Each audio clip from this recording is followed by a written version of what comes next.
finishing up my last GAC of the season. This is against another MAW, even though he's got a generic name, Zalandas Gosular or whatever it is. That's a generic name, so not sure why the dude has a generic name while being in MAW. But anyway, in my last video, I was talking about how new players, no matter how much they spend, they're going to be behind on Zetas, and how I would like CG to try and find some way for new players to get more Zetas. I'm not totally sure how they'd be able to do that. Maybe offer Zeta packs to new players or players under a certain GP. That might be a way to do it. But eventually, the Krakens at the top that are currently at the top, and it's been the case for probably the better part of a year, more and more people are retiring because it is a lot of money to try and keep up. And then those accounts are either being sold on the black market auction house or they're just rotting. And if I'm CG, I don't want to see either of those things happening. And I know that in virtually every single game that lasts a long time, the resale of accounts is against terms of service. And I get that. I mean, I sold my first World of Warcraft account for like $800 on eBay, and it was before Blizzard cracked down on the sale of accounts. But if CG could find a way to maybe create an auction house for accounts or for Swig accounts, I think that they actually could monetize that and make that exempt from the violation of terms of service that it otherwise would conflict with. Because, well, they have to do something, because there's no reason for new players to come in and spend. Because you can spend $100,000 and still be behind on Zetas. Or CG can somehow find a way to make it legal for people to buy and sell accounts, and then all of these veteran accounts that are slowly dying off can be repurposed, and maybe CG can actually take a small cut. Now, some people are obviously going to say, well, why the fuck would I have CG take a cut if I can sell it on the black market auction house? Well, the other part of that would be CG would actually have to start enforcing terms of service violations like the sale of accounts, which is easier said than done, but they can at least threaten to do it. To me, it's like, if well, this is kind of a drastic comparison, but to me, it's like if you legalize marijuana, more people are going to smoke marijuana, and hopefully some people will quit doing other things because marijuana is legal and the other things are still illegal. Now, I don't have any good science behind that, let's be real. And a lot of people are going to say, no, you're out of your mind. People that smoke pot, move on to things like cocaine and heroin or whatever. First of all, that's not true. I smoked plenty of marijuana, and I never had any desire to do anything else ever. And by smoke plenty of marijuana, I mean I smoked a lot of marijuana in high school. And I never had any desire to do coke or shrooms or heroin or anything else. So I don't agree with that. I genuinely do think that if people, again, I don't have any good science to go behind it, but I genuinely do think that if people are allowed to smoke marijuana legally, then there'll be a decrease in other drugs. Because you can smoke all the fucking weed you want, right? And it's legal. So you could just be constantly high on marijuana, theoretically. I don't know that that'd be a good idea, but theoretically you could. Now, does that mean that heroin addicts are going to quit heroin and go to marijuana? No. But I think that, a lot of people might smoke weed and do less of other things.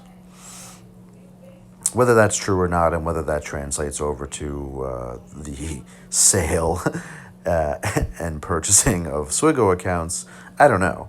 But you're not going to know until you try it. And CG has to do something to either keep the long-term players in the game with like the OG accounts, or find a way for those OG accounts to safely and legally change hands so that those accounts don't get wasted.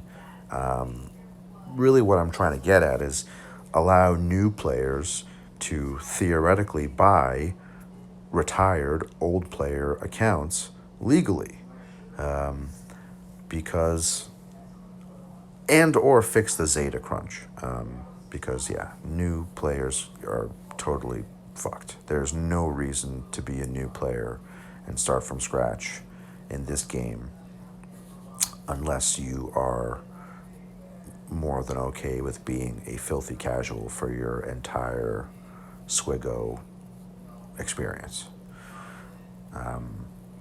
Because yeah, eventually all the Krakens in TI and Caw and Maw, eventually there's going to be so few of us left that the tip of the spear, as Carrie used to call it, is going to be so thin you could thread a needle with it. And then it's just the base is going to, yeah, there's going to be a continuously steeper and steeper drop off between the tip of the spear and the rest of the spear. Whether CG recognize that or whether they care or not, I don't know. I don't presume to know. But I would hope that they see it as an issue and want to do something about it. But I could be totally wrong. Haven't heard anything about the beta program yet. I don't even know if they're going to tell anyone, no, sorry, you have not been selected, because I imagine that they got far too many responses to tell everyone, no, sorry, you haven't been selected. So if anyone has heard anything about the beta program, please comment below, because I sure as shit haven't. Anyway, enough of my pontificating on matters Swigo. Good news, Bella's unit in the hospital was closed this past weekend because they are reverting to their pre-corona function, which is elective surgeries. Kind of strange that Bella, working in and what is predominantly an elective surgery unit, got converted to corona, because most of her floor nurses don't have any kind of experience with infectious diseases or whatever else. Bella came from a cardiac unit and then an ICU unit before that, so she has some experience with serious matters, whereas a lot of her floor nurses do not. But it was a logical choice for the hospital. This unit is primarily elective surgery, so we will just convert it to corona straight. Just flip it right over. But the good news is the last couple of corona patients that were in her unit have been transferred to other units that are more full still of corona patients, and her unit is reverting back to its pre-corona function, which gives us, hopefully, maybe we can sneak in just a little bit of optimism that things really are starting to get better. At its highest, her hospital had well over 350 coronavirus patients confirmed. They are now down to about 120. And I think the numbers were something along the lines of 1,200 patients in total were admitted for coronavirus. 350 at a time, or at one time, was the highest. So a total of maybe 1,200 coronavirus patients since the beginning, and about 110 or 15 deaths. So that is more or less the, I believe, national or worldly average. And they are now down to 120 coronavirus patients in the hospital.